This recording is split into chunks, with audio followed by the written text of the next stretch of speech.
Hello student, welcome back on Sociology AS and A level. Today we will continue our topics about socialization. In our previous video, we are done learn about socialization related with debate of nurturer and the naturals, and also relation with or the related with the feral children. Now, we're gonna learn about the concept of I and me from George Herbert Mead.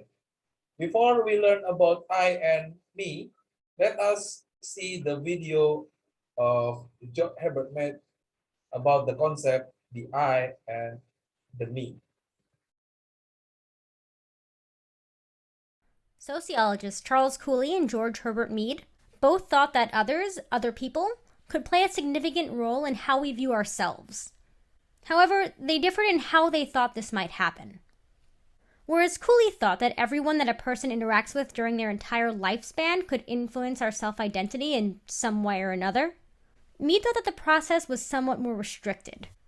He thought that only certain people could influence our perception of self, and only during certain periods of life. And he also thought that the way that others influence us changes across the lifespan. For example, Mead believed that infants and other very young children were not actually influenced by others in any way. Instead, he believed that young children see themselves as being the focus of their own world, and consequently, they don't really care about what other people think of them. And at the same time, they also lack the ability to even take the perspective of another person. And for those of you who are familiar with psychology and with developmental psychology, you might realize that this is very similar to Piaget's concept of egocentrism. But Mead also believed that as we grow up, our beliefs about how other people perceive us start to become more important. And Mead thought that this happened through three distinct stages: the preparatory stage, the play stage, and the game stage. During the preparatory stage, children interact with others through imitation. So they might play with pots and pans when a person is cooking, or use a broom or a toy vacuum when their parents are trying to clean, which of course usually winds up making more of a mess. But these aren't really true interactions. But as these children grow older, they start to focus more on communication with others as opposed to simple imitation of them. And they get practice using symbols, things like gestures and words and other forms of communication, that they will later have to master as they grow up. During the play stage, children become more aware of the importance of social relationships. And Mead believed that this was reflected in children's tendency to pretend play as other people. They play as mommies or daddies or doctors or firefighters, etc. And whereas before they were really incapable of taking on the perspectives of others, now they're really focused on them. Now they're really focused on role taking, or mentally assuming the perspectives of another person and acting based on their perceived point of view. And even though this might seem like imitation, the kind we saw in the preparatory stage, this actually goes way beyond it because the children are able to respond. They're not simply capable of mimicking social interactions, they're capable of creating them. During the last stage, the game stage, children's understanding of social interactions become even more developed. So during the play stage, children become able to consider the attitudes, beliefs, and behaviors of the individuals who are closest to them. But during the game stage, they start to understand the attitudes, beliefs, and behaviors of what Mead referred to as the generalized other, or society as a whole. And with this comes a whole new understanding of society. For example, children start to realize that people not only perform in ways based on what they personally believe, but also based on what society more broadly expects of them. They also start to understand that someone can take multiple roles. That people aren't simply moms or doctors or teachers, that they can be multiple things at once. And this is something that I actually recall from when I was a kid. I remember that as a really young child, I really believed that all my teachers did was teach. I thought that that was really the sum total of their existence. And so I actually remember it being really confusing when I saw them in a supermarket or learned that they had children of their own.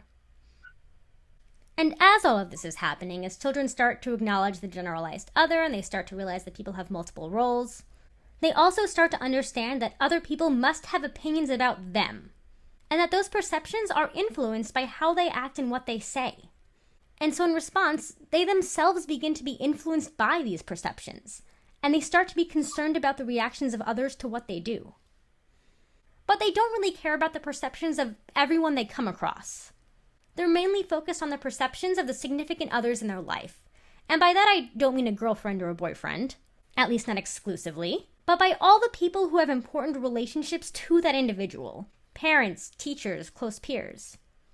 And Mead believed that this understanding led to the development of the I and the me, where the me is our social self and the I is our response to the me. So the me is how we believe the generalized other sees us. It is what we learn through interactions with others. And the I thinks about what those things mean. So as an example, the me might understand that people in the US typically go from high school directly to college, but the I might wonder if that is best. If maybe it would be best if some people traveled first, or if they maybe worked for a few years. And I actually always found these terms to be somewhat confusing. And so the way that I think about it is to think about the me as society's view, and then the I as the individual identity stepping in, or our personal responses to what society thinks. And even though we have these two parts, and they might seem like they're conflicting, Mead would say that who we are, our actual self, is the balance of both the I and the me. Okay, students, we are done. Watch the videos about the concept I and the me. Basically, the concept the I and the me, it's come from the process of socialization. According John Herbert Mead, the socialization is very important for individuals. If Cooley says everyone can give influence to individuals in whole of their life, according to John Herbert Mead, there only several people can be or can give an influence to the individual or to the person. So guys, the several person ini or the several member of the society who can give influence to the individual or to the children or to the child is only close or related directly with the children. That's why these people called primary socialization, or they become the first agencies of the children. Now, next, guys, from this primary socialization, according to the Mead, the children will be divided their socialization into 3 stages, which is the preparatory stage, the preparatory stage, the preparatory stage, and then the second one is the play stage, and the last one is the game stage. The point of this each stage is on the consciousness of the children about others. In the preparatory stage, the children didn't realize others. They not realize the existence of others. While in the play stage, they already try to make an interaction with others. That's why it's called play, because the children's already taking some role here. They try to become, for example, a doctor and other things. Yeah, they already realize about the existence about others. And the last one, on the game stage, the children's more specific knowing or feelings the existence of other people's, and the children's call it a generalized other. Generalized other. In this condition, the students are ready to the concept of I and me. So guys, what is I and me? George Herbert Mead called the concept of me as social self. Social self. While the I called the response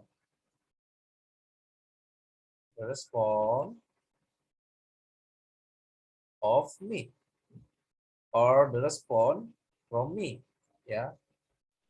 So the me here related with what society, or what is the hope of society, or what basically, or basically that society do for children. For examples, in Indonesia, basically or mostly, parents uh, want their children to join science. Yeah, that's the me-nya. The examples, the me is mostly Indonesian parents. They want their children or their child to join science streams, then social stream. Then the concept of I is the concept that how you as individuals respond what society wants from you, or the hope of society. According to I, the hope of society is not always the good one, because according to the I, they more confidence or more competence in social stream. Yeah. So the response of I will choose to be a social stream student than to be a science student. We will see many examples in our society related with the concept I and me. Basically, the concept of I and me by George Herbert Mead is the concept what is the expectations of you from the society, or from the around people's, or from people's around you, and the I is the response to the me, or the response to the hope, or to the uh, uh, what the society want from you. I think that's all for today, students. We learned about the concept of George Herbert Mead, done with the concept I and the concept of me. Later on, we will see and meet and discuss the concept, or we will learn about the presentations of self by Erving Goffman. See you guys on our next video. Bye-bye. Standing here in an empty